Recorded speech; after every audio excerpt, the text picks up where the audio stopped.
back to my channel. This is the week 24 update. I'm so excited.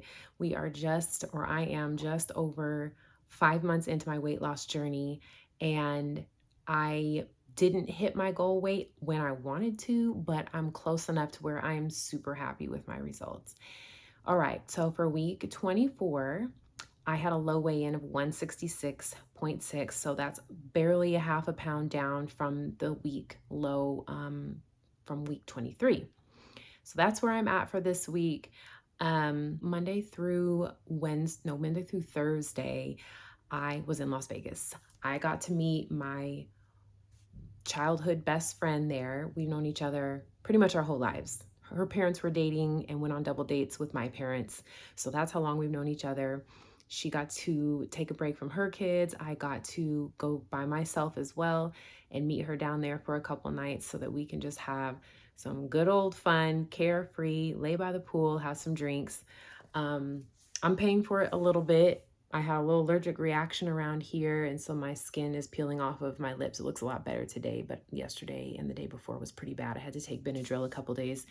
Also, I can tell the puffiness in my face. I can tell my face is a lot fuller, probably from inflammation. Everything that I ate and drank down there is catching up with me. So today is Monday, October 28th, and that is a milestone date for me because 1 year to the day, I wrote down in my iPad journal that I wanted to reinvent myself, and it's dated, and it's so crazy to me. So that's a couple things that one of the couple things that I wanted to touch on in this video is the power of writing things down. So how do you glow up? How do you change yourself? How do you reinvent yourself? Where do you start? Is it just external? Is it all in the head? It's all of the above. In my opinion, in my experience, it's all of the above. It started with me on the inside, even just wanting to change. So last year, it just got to the point where I had to get angry enough, and the anger is what gives you the energy to keep going when times get tough. I got so sick of myself, which I said early on in my videos when I was starting to post on here, and my life had just gotten to the point where it's like, okay, I can't keep going on like this. I had been through so much in the prior years, and I just didn't want to continue that pattern, that same old pattern. We're always going to have problems, but I needed to pick a new problem because the problems I was having wasn't it. So basically this video is just kind of like a bird's eye view. I've been working on a lot of stuff that's really exciting to me. The trip to Las Vegas almost was like its own celebration. I was celebrating losing 40 pounds, celebrating working on myself, doing a YouTube channel, getting away with my best friend. I was celebrating her. You know, I'm halfway through raising my kids, and she just had 2 kids. She launched a fragrance. She's like the only distributor of this wonderful fragrance that's from Dubai. And she's the only distributor in the United States. So I'm celebrating her being an entrepreneur, and we just had a blast. It was fun. It was emotional. It was so many things. But coming back to my glow up, it's incredible how quickly a year goes by. It's incredible how many changes you can make in a year. It's incredible how many changes you can make in 3 to 6 months. So regardless of your age, I don't know regardless if we're the same age, if you are old enough to be my mom, I don't care if you're 51, 61, 71, it's never too late to make some tweaks, to be more content with yourself, to have a routine that fills your cup instead of drains you. So right here is my journal dated 10/28/2023, where I started my little glow up. And sadly, I only got that far. I wrote down vision board, but never filled out my vision board. I wrote down who I am now, who I want to be, a very short description. And I also wrote down the narrative, but didn't fill it out either. So this just goes to show that when you decide to change, it does not have to be perfect. Just the act of me writing these things down, I think, was crucial to getting the ball rolling. So I'm not going to read off everything on here, but I will bring out a few key points, and it might help you think of things that you might want to do and give a shot. So I wrote in here, I love candy, alcohol, and music. Language and learning about other cultures. That hasn't changed about me, but it's very interesting that the first two things I listed was candy and alcohol. And if I had to rewrite that sentence today, those two things probably would not be on there. But I put in here, but it is time for a redo. This week I've had a strong feeling of starting over. I'm looking for better health, more connections, great clothes and hair, and more control of my money. I feel like I'm reading some sort of teenage journal here. So I put in here that I wanted to reinvent. Certain aspects of me are not helping me and are not serving me. In fact, they never have. Mainly my view of food, cooking, and money. It's interesting. Terzepatide has almost like completely changed my view of food. That is just wild. And I put in here, interestingly, those things are at the root of our health, for better or for worse.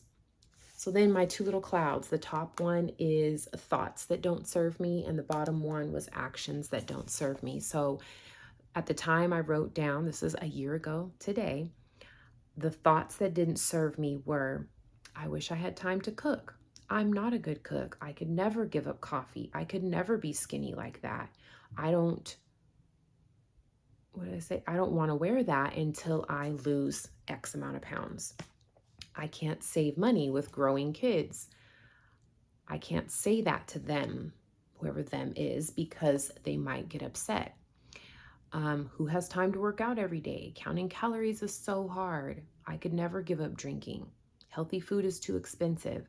So it's so powerful what you do tell yourself, because I have turned those thoughts around, almost all of them, not 100%, but enough to make a huge impact on my life. And that's the key to glowing up. It's not about all or nothing. It's not about perfection. It's not about never having bad days. It is about how, for me, it's about how quickly I recover from those bad days. And it's about how long I stay in like the wrong mindset and how quickly I can get myself back on track. That's what my glow up has been to me.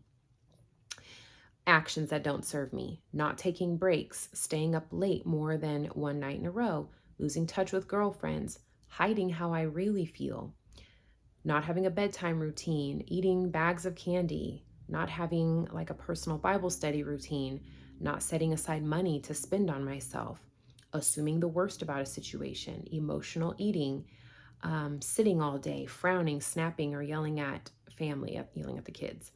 Not yelling like screaming, but drinking alcohol in bed right before sleeping. Those were actions that don't serve me. And again, I have conquered so many of these. And it's interesting because I did not refer to this on a daily basis or a weekly or even a monthly basis. I wrote this down one time in October 28th, 2023. And I'm coming back to it, looking at it like, yeah, I did used to be that person.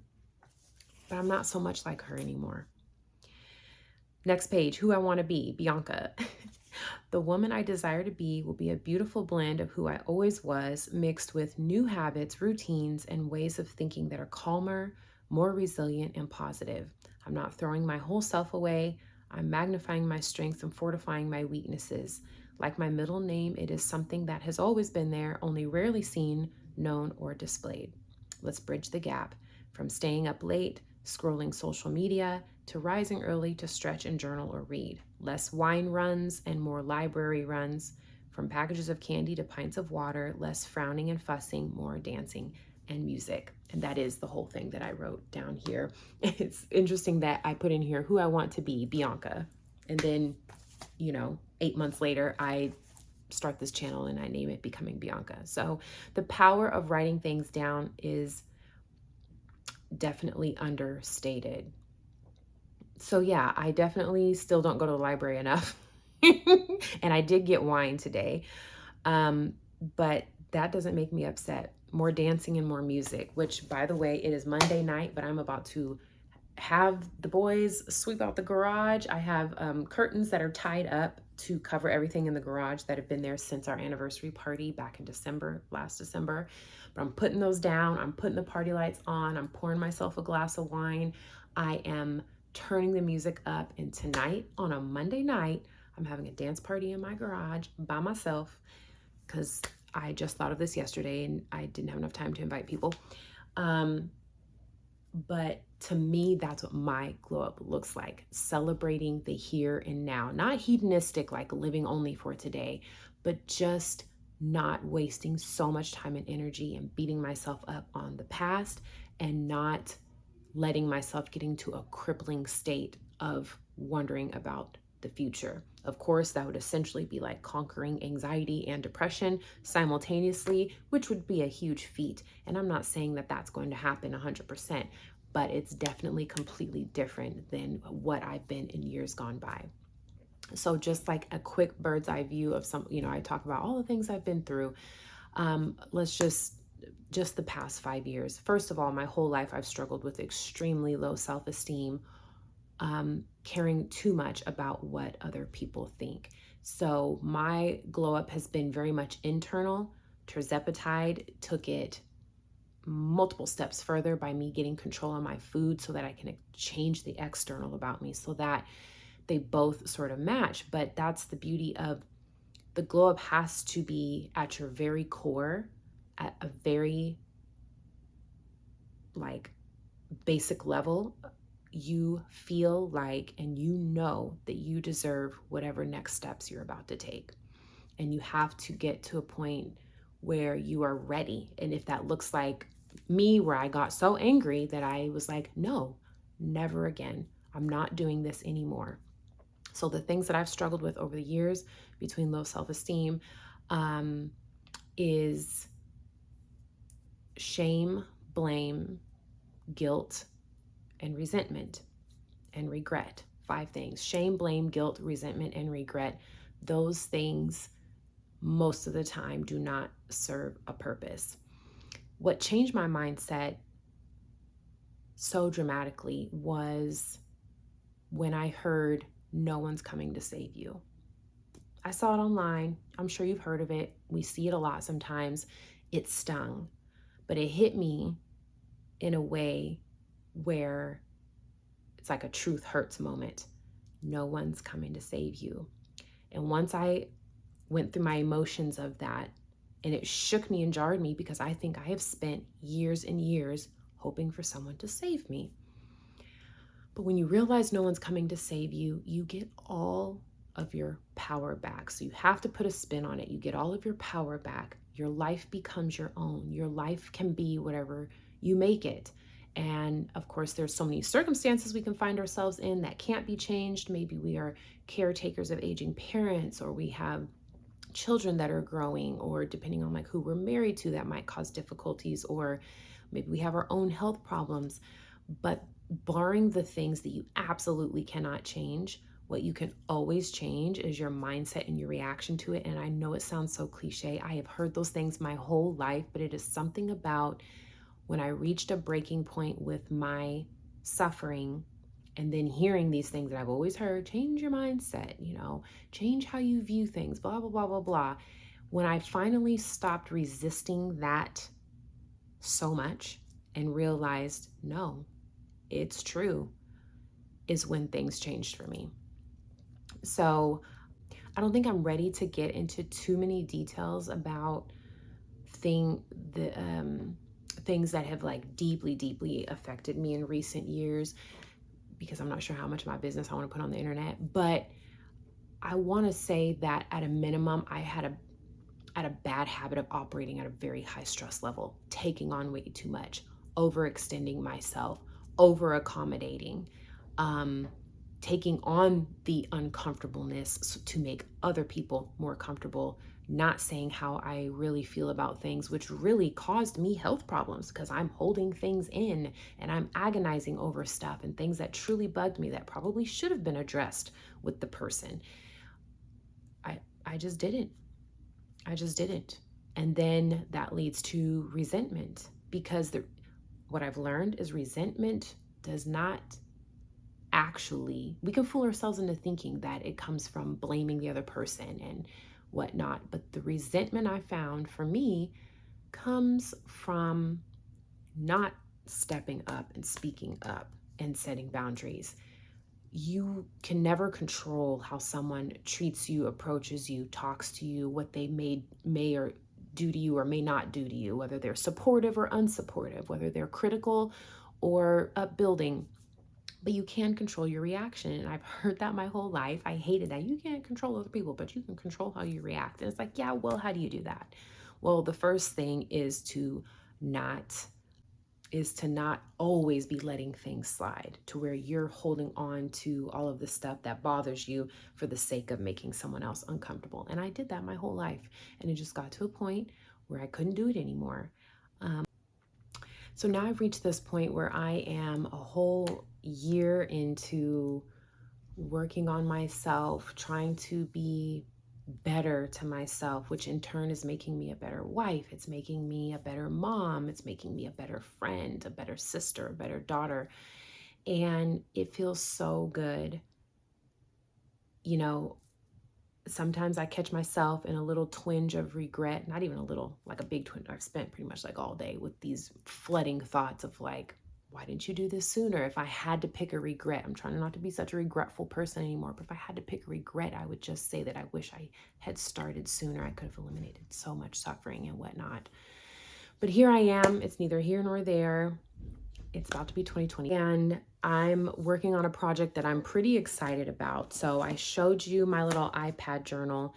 It was pretty blank. It was like a yearly journal, but there was some spots in there for gratitude and for like writing down some new daily habits and habit tracking, but it was pretty plain and vague. And I think that's part of the reason why I stopped and, never really finished writing down how I planned on reinventing myself.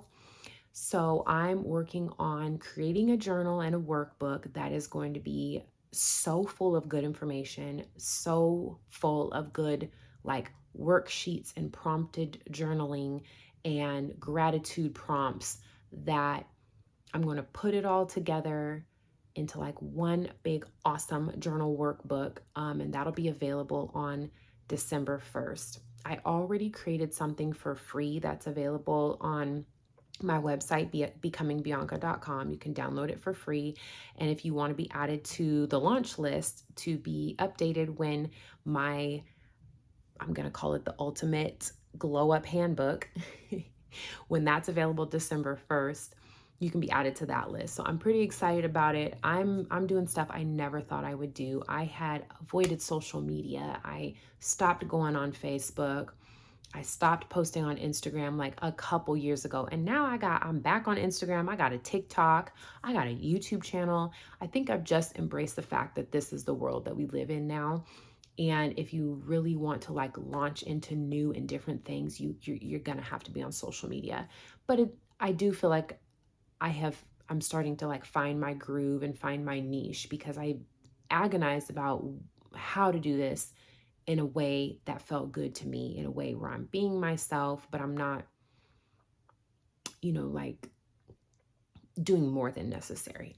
So it's a huge learning curve. I'm having fun. It's basically my new hobby. And it's just one of the ways that I'm pouring back into myself. I'm doing something that doesn't require me to leave home. It doesn't require me to spend any money. And that's how YouTube in a way has changed my life. I screenshot. Okay, so I had planned on doing this whole episode on how YouTube's changed my life with less than 500 followers. And I screenshotted this at the time that I had the idea. It's 290 subscribers. It's now, I think, like 362 today. And it's just crazy because I also have this screenshot of when I think I posted like my first or second video and I had like 14 subscribers. I was so excited. I ran downstairs and told my husband, I was like, oh my goodness, I got 14 subscribers.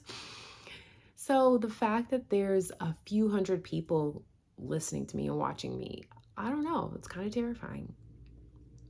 But at this age, I've had so many different types of jobs, worked in several industries, I've done so many things in my life that I do feel like I have something to offer. And even though I haven't spoke in detail about anything about me really, um, because I could just like go off on all these different tangents. So right now we're just focusing on the subject of working on yourself, reinventing yourself, glowing up.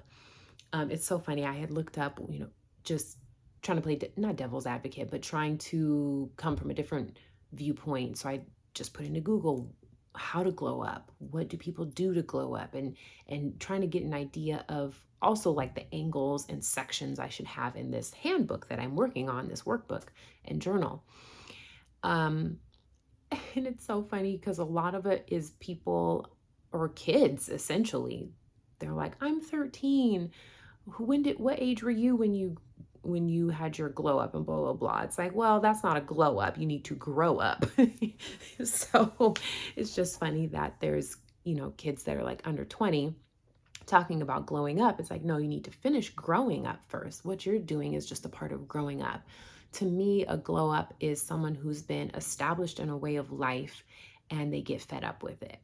I mean, of course, you probably could glow up in your 20s, but it feels so much more profound when you're in your mid to late 30s or your 40s or your 50s, where you have lived a whole life or you've lived a couple lives, and you get to a point where you stop and think, is this really how I want things to go? And you think, no, it's not at all. So something's got to change. And you make that change and it feels so good. So my message to anyone out there, you are worth it.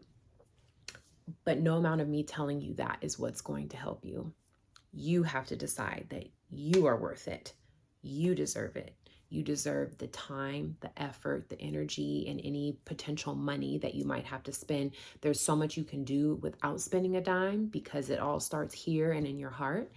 But at the end of the day, at your very core of yourself, you have to know and understand and be convinced that you deserve it and that it's time.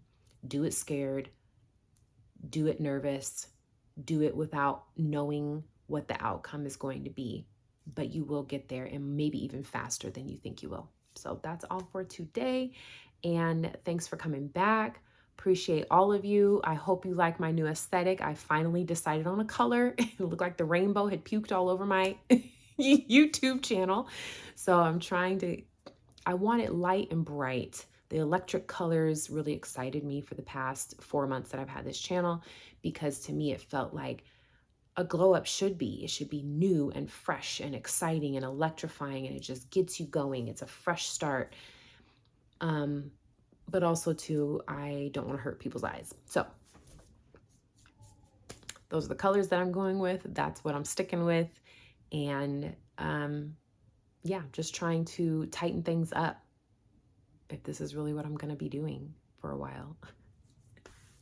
Thank you to everyone for all of your time watching me, and comment down below if you're on a glow up journey. If you know someone who is, feel free to share some tips and tricks. I love quotes, motivational quotes, and different things to help people adjust their mindset, help me adjust my mindset. So feel free to share that down below. I would love to hear from all of you.